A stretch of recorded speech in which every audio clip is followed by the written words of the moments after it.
Ils sont dans cette logique co-développement تونس فرنسا ينجموا يحضروا هوني n'est-ce pas سليم؟ Oui, c'est ouvert. Très bien. اوكي هاكا دعوه في المباشر للي يسمعوا فينا نواصلوا كما قلت لكم حاضر معنا الان سيد ستيفان ديبلو اللي هو بريزيدون افن سي لاسوسياسيون دي ريسبونسابل دو فورماسيون جمعيه في فرنسا 80% منها فرنسيه 20% فرانكوفونيه دونك افيك des partenariats un petit peu partout dans le monde francophone. Bonjour, bienvenue en Tunisie. Bonjour, merci pour l'invitation. Merci à vous, merci d'avoir accepté notre invitation. Alors, AFEN, pour ceux qui ne connaissent pas.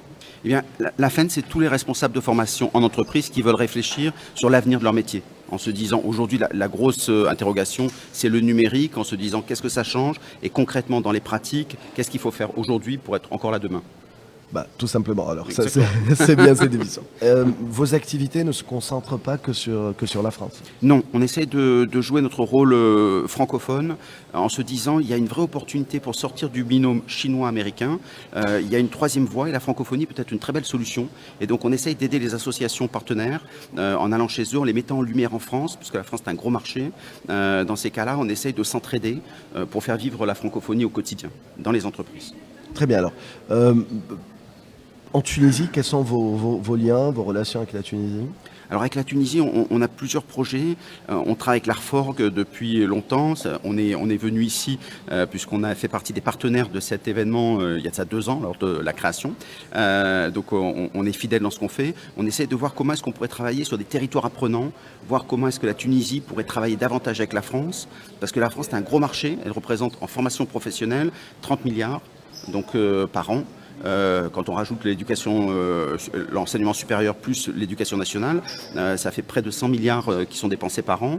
Donc c'est 3 marchés différents. Moi, c'est pour la formation professionnelle. Il y a des vrais besoins. Et aujourd'hui, avec l'intelligence artificielle, c'est encore plus vrai. En France, on est aussi largué que dans le reste du monde. Donc ça veut dire qu'il y a des opportunités. Et donc ça veut dire que s'il y a une agilité tunisienne, simplement il faut apprendre à se rencontrer. Et nous avec la FEN, on a Learn for Good qui permet justement, on est en train de réfléchir à mettre en place un système de dating pour que les gens se rencontrent, pour qu'après ils fassent du business, c'est caritatif, puisque c'est associatif chez nous. Pouvez-vous nous parler de votre action sur la formation professionnelle plus en détail? Ce qu'on fait, c'est qu'on travaille d'abord sur de la veille. Aujourd'hui, on se dit à 5-10 ans, qu'est-ce qui va bouger? Voilà, on travaille sur la prospective, de façon à éviter que les gens soient surpris par des modes en se disant tiens, il y a ChatGPT qui vient d'arriver, qu'est-ce que je fais? Alors est-ce que j'arrête Meta? Parce que tout le monde avait mis sur Meta avant, hein. Maintenant c'est ChatGPT, demain ça sera quoi? Et donc soit on est sur des modes... je profite, je fais une petite parenthèse. Qu'est-ce qui est en train de changer justement? Alors, quelles sont les tendances? Là on profite pour avoir un petit peu de... Alors la tendance c'est ChatGPT. Alors quand je dis ChatGPT, c'est GMI, c'est Mistral pour la France bien sûr, mais ça veut dire que l'intelligence générative, ça change complètement le rapport de force, c'est-à-dire qu'en formation, un individu, un collaborateur peut se former tout seul avec ChatGPT, un agent conversationnel. Il a plus besoin d'abord c'est gratuit, il a plus besoin de passer par tous les systèmes de formation traditionnels et la formation n'est pas forcément de mauvaise qualité, sous réserve un peu il y a quand même un peu des erreurs dessus, mais pour quelque chose qui est basique, c'est vraiment intéressant. 24 heures sur 24, j'ai un formateur chez moi. Et donc j'engage des conversations. Par exemple, je peux lui demander de me coacher, je peux lui demander de me former avec mon niveau. Et quand je lui dis non, je ne comprends pas ce que tu me dis, dans ces cas-là, il se réactualise automatiquement. Et ça veut dire 24 heures sur 24, quand je veux maîtriser un sujet, par exemple des sujets techniques de la formation, je lui donne 200 mots de la formation et il me fait des phrases avec pour que je les entende et que je les répète. Et là, il me dit non, là c'est mal employé. Et donc il me corrige. C'est hyper intéressant. Et ça, c'est soit gratuit, soit effectivement c'est 20 € par mois. D'accord. Aujourd'hui, on parle beaucoup. Demain, dans 24 heures, dans cette émission, غدوة في برنامجكم إكسبريسو باش نحكيو IA générative, باش نحكيو مع كفاءتنا التونسية بالخارج تاع تكتشفوا غدوة. On en parle souvent. Il y a même des métiers qui sont nés. On parle de prompt engineer aujourd'hui, des ingénieurs qui vont dompter cette technologie, etc. Enfin, ça arrive avec tout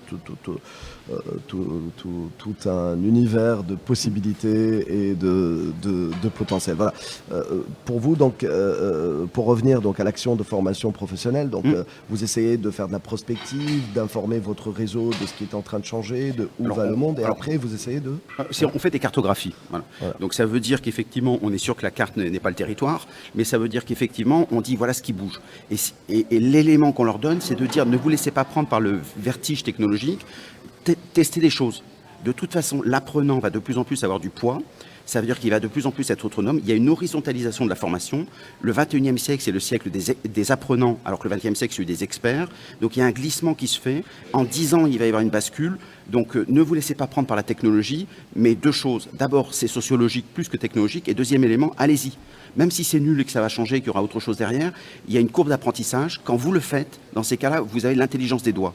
Et derrière, aujourd'hui, là où il y a des très très grosses opportunités en France, c'est de dire, lancez-vous sur l'accompagnement sur ChatGPT, prévoyez que demain, il y aura autre chose que ChatGPT, et donc si vous êtes assez agile pour suivre ça et vous doter d'une image d'innovation, eh bien, il y a 120 000 organismes de formation qui sont tous dans la même question, des petites structures, donc prêts à collaborer pour peu qu'ils aient confiance. Donc il faut créer cette confiance, et donc il y a un travail marketing à faire. Voilà. En tout cas, le marché est là, 30 milliards par an, c'est énorme. C'est énorme. Très bien. Alors, j'essaie d'interagir un petit peu avec les auditeurs. Bien On sait sûr. que la question formation, Très bien. elle touche beaucoup, donc elle concerne beaucoup. Alors, la formation professionnelle en particulier, pourquoi je posais cette question? Un, parce que vous y connaissez, vous travaillez énormément sur cet axe. Alors, la formation professionnelle n'est pas perçue de la même manière, puisque vous me parliez de cartographie tout à l'heure, vous me parliez d'une présence dans pas mal de pays francophones. Elle n'est pas perçue. Quels sont les avantages d'avoir? Pourquoi il faut aller plus vers la formation professionnelle, ou en tout cas en faire plus, en fournir plus, en former plus, redorer le blason dans certains pays où elle n'est pas perçue à sa juste valeur? Alors, et comment on peut en faire, peut-être, c'est pas une question de branding et on va dire c'est beau et les gens vont dire c'est beau, peut-être faire en sorte qu'elle soit vraiment efficace dans un marché comme la Tunisie par exemple. Complètement. Alors la formation professionnelle, pourquoi est-ce qu'il faut se former? Parce que le monde se transforme. Tant qu'il y a des transformations, il y a besoin de formation. Voilà. Quand il n'y aura plus de transformation dans le monde, on n'aura plus besoin de formation, ou très peu à la marge. Donc aujourd'hui, comme il y a des changements disruptifs, comme on dit, donc il faut de la formation. Voilà. Donc ça, c'est le premier élément. La deuxième question, c'est comment faire pour aujourd'hui être crédible en formation professionnelle. Eh bien, au contraire, c'est du marketing, mais pas du marketing à l'ancienne, à la grand-papa, de la réclame, comme on disait, c'est-à-dire où je dis je suis formidable, je suis le meilleur, je suis extraordinaire. Les gens vont dire oui, ça c'est du baratin. Concrètement, vous avez fait quoi? Est-ce que ça marche? Je vais vous découvrir, et quand je vous aurai découvert, montrez-moi que c'est vrai. Et donc, il y a une nouvelle façon de faire ces preuves, et donc c'est ça qui fait le marketing. Que ce soit en France ou en Tunisie, les gens, tout ce qui vient d'en haut, il y a une remise en cause, une défiance, et donc il faut montrer, faire ses preuves, avoir des métriques. Et donc la formation, à quoi ça sert? C'est à l'organisme de formation à le dire. Et les gens qui ne se font pas ce métier-là en disant la formation c'est important, non, c'est faux, toutes les formations ne sont pas importantes. La vôtre que vous me proposez, pourquoi est importante? Si je fais une formation management, qu'est-ce que je gagne concrètement? 30% de quoi? Voilà. Et si vous n'êtes pas capable de faire ça, il vous manque un morceau qui s'appelle du marketing, du corporate branding. Donc écrivez une histoire qui tienne la route, qui soit vraie, que vous puissiez démontrer, et là vous allez voir qu'il y a des vrais espaces. Alors que ce n'est pas l'histoire de la formation qui, quand c'était des experts, c'est des gens qui étaient plutôt administratif. Et donc, il n'y a pas besoin de marketing. Et justement, comment une entreprise elle identifie ça, identifie ce challenge, comment faire, que faire, quand le faire, avec qui le faire? Alors, je crois voilà, exactement. Je crois qu'en fait, il faut se raconter des histoires. C'est quoi l'histoire de l'entreprise? Une entreprise, si je fais du management, toutes les boîtes font du management. Donc ça veut dire que si vous faites toutes les boîtes, tout le monde va tirer les prix vers le bas parce que vous n'êtes pas bon. Voilà, tout simplement. Donc ça veut dire que faites une histoire, c'est un management qui est éco-responsable, c'est un management qui est sur de la bienveillance, en définissant ce que ça veut dire. Vous racontez une histoire et après vous la démontrez. C'est-à-dire aujourd'hui, quand vous faites par exemple les organismes de formation qui travaillent des formations de formateurs, il y a une grosse question qui émerge en France, alors je ne sais pas si c'est en Tunisie la même chose, c'est les responsables de formation nous disent, nous on aimerait bien faire notre bilan carbone en formation. C'est pas très très compliqué à faire, il y a des ratios à calculer, etc. Donc c'est pas très compliqué. Faire des formations là-dessus, les responsables de formation sont très preneurs de ça parce qu'ils connaissent pas du tout ce secteur-là. Et donc il y a une acculturation qui doit se faire. Et pour faire ça, il faut suivre des organismes comme la FEN ou bien d'autres qui vous font des cartographies. Et après, dans la cartographie, vous tracez votre territoire, votre chemin. Voilà. Mais ou alors vous créez vous-même votre cartographie, mais vous passez tout votre temps à faire de la veille et vous produisez plus dans ces cas-là.